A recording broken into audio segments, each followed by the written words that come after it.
Her måler vi pH på kattegrus. Det vil sige, at vi har en kendt mængde kattegrus. Vi har kommet en kendt mængde vand på. Det gør vi for at undgå, at når kattegruset bliver fugtigt, at katten ikke ætser sine poter. Her kommer vi så pH meter ned i det vand oven på kattegruset.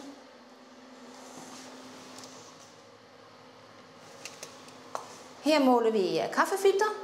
Det er vigtigt for vores kunder, at som man siger, der er det antal kaffefilter i pakken, som man betaler for. Så måler vi både længde og bredde på kaffefilter. Det er vigtigt, fordi kaffefilter skal passe ind i den trakt, som det er købt til. Så kaffefilter lukker fint ud til ydervæg. Hvis det ikke skulle gøre det, så vil kaffen ikke løbe igennem. Og det vil sige, at det vil give problemer, at vandet vil løbe over kaffemaskinen. Når vi så har sat kaffefilter ind i filteren, så koger vi vand. Når vandet nu koger, så kommer vi en kendt mængde kaffe i filter. Og så måler vi, hvor hurtigt vores vandmængde løber igennem.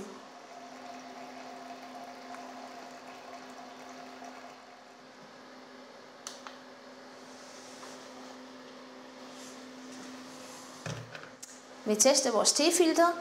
Der tæller vi selvfølgelig antal tefilter i pakken. Det er selvfølgelig vigtigt for forbrugeren. Og samtidig gør vi det, at vi laver noget te i filter og udsætter det for nogle påvirkninger, for at se, om filter holder efter et stykke tid i tekanden.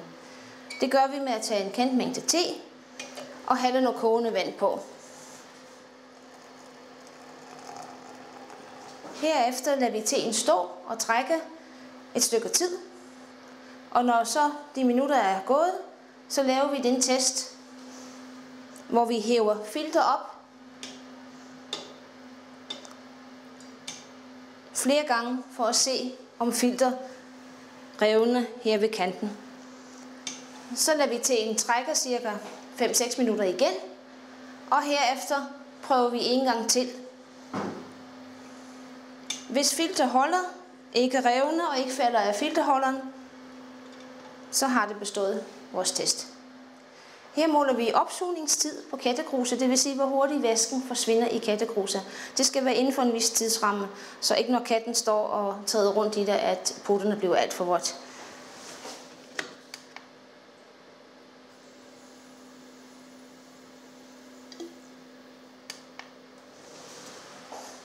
Det her ligger inden for tidsrammen, at vi siger, at det er acceptabelt, så kattegruset har bestået sugningstidsprøven. Her måler vi stabilitet på vores aluffoliebakker. Det er for at undgå, når kunderne har lavet f.eks. flødekartoffel eller nogle tunge retter. Når man så vil tage sin foliebakke fra komfur og vil gå ned til ovnen, at den så klapper sammen og det hele falder på gulvet.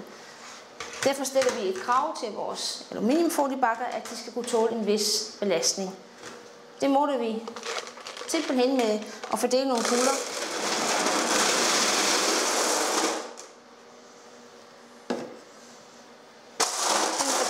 Over bakken, og så ser vi, om bakken holder. Hvis den ikke holder, så vil den falde igennem på gulvet. Den her har så bestået testen. Her måler vi vanddamp gennem trængelighed på en plastikfilm eller plastikposer. Det er vigtigt for vores forbrugere, at plastikmaterialer ikke gennemlader alt for meget vand. Det vil sige, at kød, der ligger i fryseren, eller madvarer i køleskabet, ikke tør ud, når de er emballeret i plastikposer eller dækker til med film. Derfor måler vi, hvor meget vand, der kan trænge igennem plastikfilmen. Det gør vi, at vi har et kop her, hvor vi kommer noget tørmiddel i. Det vil sige, at det er noget materiale, der gerne vil tiltrække fugt. Derefter lægger vi plastikfilmen på og dækker den til med en ring og en pakning. Og herefter spænder vi de to ting godt sammen. Vi spænder godt efter, fordi vi skal være sikre på, at det fugt, der kommer igennem plastikfilmen, kommer igennem filmen her og ikke inden for siderne. Herefter vejer vi koppen.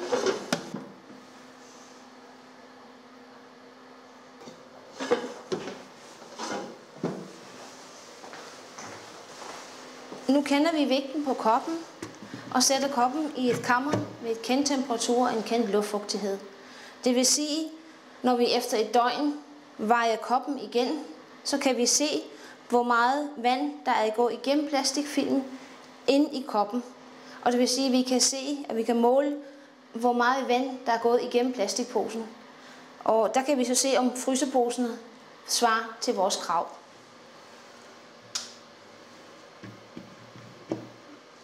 Her måler vi vores vatboller og vores vatrundeller.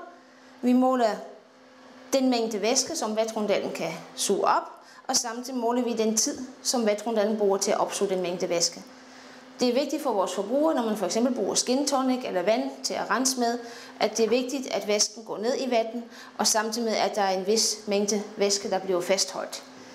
For at måle rigtigt, så klipper vi kanten på vores vat væk, fordi den er presset sammen, og den vil så ikke rigtig suge.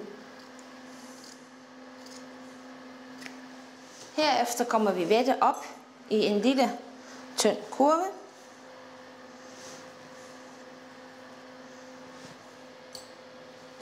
Og vejer den mængde af vat, som vi nu bruger. Nu lader jeg vatkurven falde ned i vandoverfladen, og så måler jeg, hvor hurtigt den går til bunds, det vil sige, hvor hurtigt vattet opsuger væsken.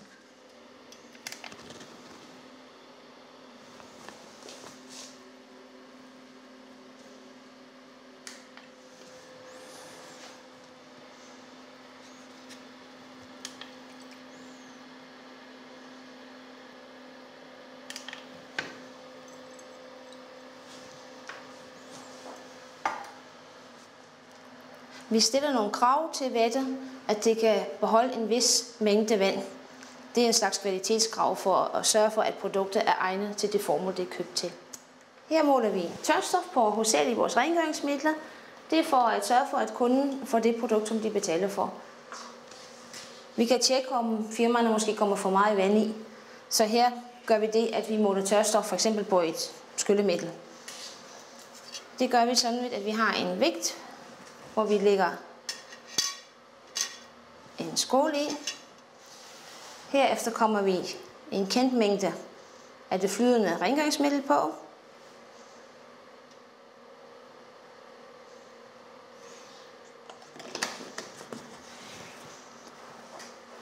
Vi lukker vægten. Det der sker nu er, at her i toppen sidder der et varmelegeme, der sætter varme på det vi har vejet af, og det vil sige, at vandet fordamper. Det kører indtil vægten er konstant, og det vil sige, at når al vand er væk, så kan vi veje, hvor meget tørstof der er tilbage.